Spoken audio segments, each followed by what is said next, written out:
ಪ್ರಶಸ್ತಿ ಆಯ್ಕೆ ಸಮಿತಿ ಸಭೆ, ಸಿಎಂ ಸಿದ್ದರಾಮಯ್ಯ ನೇತೃತ್ವದಲ್ಲಿ ಮೀಟಿಂಗ್, ಪ್ರಶಸ್ತಿ ಆಯ್ಕೆ ಕುರಿತು ಚರ್ಚೆ.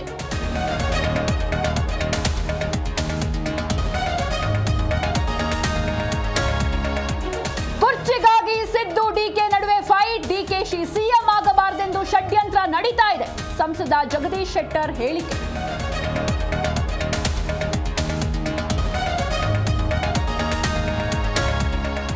ಆರ್ಎಸ್ಎಸ್ ಪಥಸಂಚಲನ ನಿರ್ಬಂಧಕ್ಕೆ ತಡೆ, ರಾಜ್ಯ ಸರ್ಕಾರಕ್ಕೆ ಭಾರೀ ಮುಖಭಂಗ, ಮೇಲ್ಮನವಿ ಸಲ್ಲಿಸಲು ಗೃಹ ಇಲಾಖೆ ನಿರ್ಧಾರ.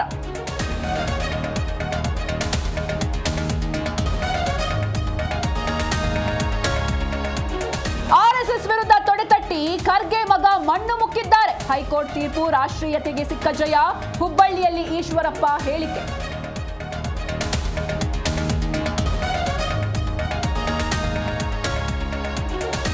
ಜಾಹೀರಾತಿಗಾಗಿ ಮರಗಳ ಮಾರಣ ಹೋಮ, ವೈಟ್ಫೀಲ್ಡ್ನ ನೆಕ್ಸಸ್ ಮಾಲ್ ವಿರುದ್ಧ ಆರೋಪ, ಮರಗಳ ಶವ ಸಂಸ್ಕಾರ ಮಾಡಿದ ಸ್ಥಳೀಯರು.